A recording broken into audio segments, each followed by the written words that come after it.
आज वजीर आजम और फील्ड मार्शल ने पेशावर में अमन जिरगे से अहम खिताब किया। मियां शहबाज शरीफ ने अली अमीन गंडापुर के मुतालबे पर NFC अवार्ड के लिए कमेटी भी तश्कील दे दी है। ये भी बड़ा ऐलान किया वजीर आजम ने। शहबाज शरीफ साहब ने खैबर पख्तूनख्वा की मुश्किलात को हल करने के लिए संजीदगी का भी इजहार किया। जिरगे में कबायली उमायदीन, मशाइख, सियासी रहनुमाओं, सूबे के गवर्नर और वजीर आला ने भी शिरकत की।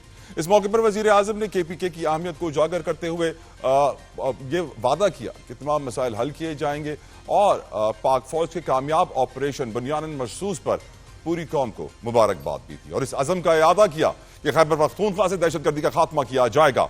यहां पर एक आम पाकिस्तानी मेरे जैसा ये सोचने पर मजबूर हुआ कि 2019 में चीफ जस्टिस साकिब निसार ने कहा था जिरगा और पंचायत का निजाम गैर आईनी और पाकिस्तान के आलमी मुआहिदों की खिलाफ वर्जी है।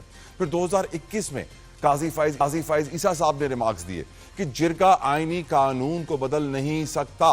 लेकिन फिर भी हम ये जानते हैं और ये देखते हैं कि पाकिस्तान के निजाम में खासकर कबायली सिस्टम में जिरगा ही वाहिद हल होता है मसले का, जिसके पीछे सबसे बड़ी वजह अदालती निजाम की नाकामी है। निजाम अदल फेल हो चुका है। याद रहे कि पारा चिनार का मसला जो कई माह तक जारी रहा था, हजारों लोग महसूर रहे थे, जिरगे के जरिए हल हुआ और अमन मुआहिदा तय पाया। पाकिस्तान में आज भी गांव देहातों में रोजाना की बुनियाद पर जिरगा कई फैसले करता है। आज मुल्क के अरबाब इख्तिदार और बाब इख्तियार ने इस बात का एतराफ कर लिया है कि पाकिस्तान में बसने वाले कबायली लोग आईने पाकिस्तान के तहत इंसाफ की उम्मीद ज्यादा ना रखें, फिर जिरगे से उम्मीद रखें। फिर एक आम आदमी यह मुतालबा करता है कि इंसाफ का निजाम जब तक बेहतर नहीं होता तब तक कम से कम बड़े शहरों में भी अदालती निजाम के साथ साथ जिरगे का सिस्टम भी बनाएं, जिरगे के बेंच का भी तयन किया जाए। लेकिन इसके ऊपर आज हम प्रोग्राम में बात करेंगे। इसके अलावा हम बात करेंगे प्रोग्राम में मलीर में होने वाले जेल ब्रेक की, जहां 216 कैदी रात गए फरार हुए, 80 के करीब पकड़े गए हैं, 130 के करीब की तलाश अब भी जारी है। इसके बाद हुकूमत सिंध ने IG जेल खाना आजाद को ओहदे से फारिग किया, DIG सुप्रिटेंडेंट को मुअत्तल किया और AIG ओडो साहब को तहकीकात का टास्क दे दिया है।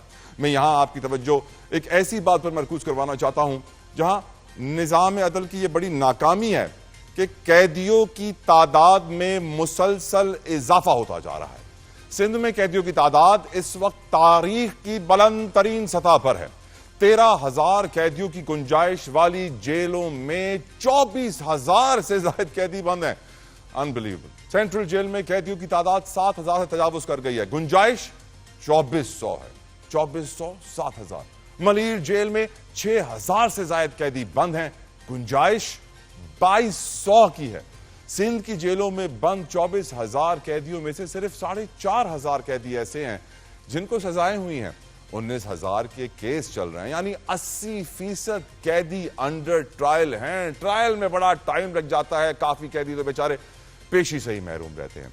आज ये जरूर हुकूमत की जानिब से कहा जा रहा है कि जलजले के झटकों की वजह से भगदड़ मची और कैदियों को भागने का मौका मिला, जबकि हमें यह भी याद रखना चाहिए कि जिन बैरक्स का जिक्र यहां हो रहा है वो तो अंग्रेजों के जमाने की बनी हुई हैं और ये कसीरुल मंजिला तो है नहीं जिनके गिरने का खौफ हो, खतरा हो। हकीकत यह है कि सिंध की जेलों में कैदियों को जिस तरह रखा जा रहा है वो इंसानियत के भी खिलाफ है। मेरी जाती तहकीक के मुताबिक अगर एक कैदी एक हफ्ते में 5,000 रुपए नहीं जमा करवाता तो फिर उसकी बड़ी दुर्गत बना दी जाती है, वो कैदी रकम अदा करने पर मजबूर हो जाता है। इसके अलावा आज के प्रोग्राम में हम बात करेंगे कि अल्लाह के घर में देर है अंधेर नहीं। सलमान फारूकी का जिक्र करेंगे जिसने दौलत और ताकत के नशे में गरीब पर जुल्म किया और जब हमने देखा कि आज उसे मुंह पर कपड़ा डालकर अदालत में लाया जा रहा था तो उस वक्त एक वकील साहब ने उनके मुंह पर थप्पड़ रसीद किया। यकीनन अल्लाह के घर में देर है अंधेर नहीं है, इसलिए जुल्म नहीं करना चाहिए। आज एक और इशू के ऊपर मैं डिस्कशन करूंगा, वो है CPNE, council of Pakistan newspapers editors की एक तंजीम है जिसने एक रिपोर्ट जारी की है। इसका नाम है मीडिया फ्रीडम रिपोर्ट, जिसके अंदर बताया गया है कि साल 2024-25 पाकिस्तान के मीडिया के लिए कैसा रहा। इसमें कहा गया है कि मुतनाज़े कवानीन को वापस लिया जाए जो बिना मीडिया के स्टेक होल्डर्स की मुशावरत के बनाया गया। इसमें यह भी कहा गया है कि 3 मई 2024 से 3 मई 2025 के दौरान 7 सहाफ़ी पाकिस्तान में कत्ल हुए हैं और हम ये भी जानते हैं अरशद शरीफ का कत्ल भी है और उसका भी इंसाफ नहीं मिला है, किसी की हुई। अफसोस की बात यह है सहाफ़ियों पर अगवा और तशद्दुद के 104 वाक़यात रिपोर्ट हुए हैं और ये कहा गया है कि CPNE सिविल सोसाइटी और दीगर स्टेक होल्डर्स के साथ मिलकर ये जिद्दोजहद जारी रखेगी उस वक्त तक जब तक ये मुतनाज़े बिल, जिसके अंदर हम जानते हैं पैका एक्ट है और कवानीन है, उनको वापस नहीं लिया जाता। गुफ्तगू का आगाज करते हैं। मेरे साथ मौजूद है माहिर कानून है, PTI रहनुमा अजहर सिद्दीक साहब। अस्सलाम वालेकुम, बहुत शुक्रिया अजहर साहब आपके वक्त के लिए। और मेरे साथ मौजूद है इंजीनियर राजा कमरुल इस्लाम साहब फ्रॉम PMLN। बहुत बहुत शुक्रिया इंजीनियर साहब आपके वक्त के लिए भी, जज़ाकल्लाह खैर। अजहर सिद्दीक साहब, माहिर कानून है आप। अब हमने देखा है कि माजी में हमारे चीफ जस्टिस ये कहते रहे हैं कि जिरगा सिस्टम नहीं है पाकिस्तान का आइन और कानून, और वो कभी भी पाकिस्तान के आइन और कानून से मुतजाद फैसले नहीं कर सकता। लेकिन ग्राउंड रियलिटी ये है कि पाकिस्तान का एक बड़ा हिस्सा अदालती निज़ाम की नाकामी की वजह से जिरगे को ही बेहतर समझता है। कराची जैसे बड़े शहर के अंदर भी मैंने गांव देहातों के मसले बड़े बड़े डिफेंस के बंगलों में जिरगे के जरिए हल होते हुए देखे हैं, और उनमें ऐसे फैसले भी आ जाते हैं कि अदालत कभी इतना बड़ा फैसला नहीं दे पाती है जिस तरह जिरगे दे पाते हैं। मैं आपका ओपिनियन जानना चाहूंगा सर कि क्या पाकिस्तान के आइन के तहत जिरगा आप समझते हैं कानूनी है? 2017 के फैसले को देखते हुए फिर ये हमारे चीफ जस्टिस क्यों 2019 और 21 में कहते रहे कि ये कानूनी नहीं है? आपका लीगल ओपिनियन अजहर सिद्दीक साहब। बहुत शुक्रिया।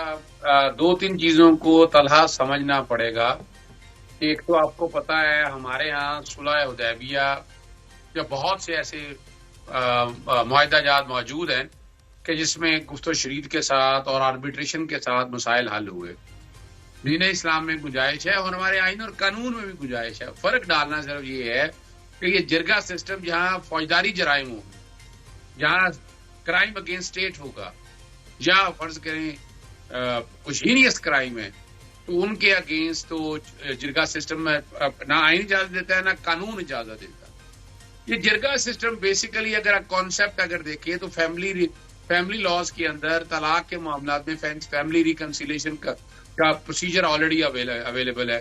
आजकल हमारी अदालतों ने रिसेंट फैसले आए हैं वो मीडिएशन का दे रहे हैं वे आउट, कि दो पार्टीज के अपने अंदर डिस्प्यूट है, अगर वो मीडिएट कर लेते हैं, सेटल आउट कर लेते हैं, या कई एग्रीमेंट में यानी रेंट में लिखा होता है और कई मामला में लिखा होता है कि आप आर्बिट्रेशन के जरिए मामला को सेटल डाउन कर लेते हैं, तो आर्बिट्रेशन का कानून, आर्बिट्रेशन एक्ट 1940 मौजूद है यहाँ पर और पूरी दुनिया के अंदर। और ये आर्बिट्रेशन का निजाम जो है ना, ये London court of international arbitration DFID यानी जो बाकायदा दुबई में बैठे हैं या बाकी जगहों के ऊपर बैठे हैं वो इजाजत है। लेकिन ये जो फौजदारी का निजाम है जो बैठकर ये ना आइन में इजाजत है ना कानून में इजाजत है, यानी ये जो सिस्टम बनाया हुआ है ये बिल्कुल इसमें कोई शक नहीं है और इसके अगेंस्ट भी चलना चाहिए। लेकिन जो तकलीफ दे बात है ना कि हमारे यहाँ सियासी जमातों ने सोचा ही नहीं कि हम अपना, देखिए 3 तरह से टीयर को समझिएगा। अगर आज मुकदमा बता दें फौरन दर्ज हो सकता है, कनेक्शन लेने जाए मिल जाता है, बिजली का कनेक्शन मिल जाता है, आपका घर खराब हो जाए कोई चीज वापडा अस्पतालों के अंदर, यानी आपने सबसे पहला जो निजाम है, जितनी सियासी जमातें हैं उन्होंने सियासत तो की लेकिन उन्होंने इसका एमिकेबल हल नहीं निकाला इसका।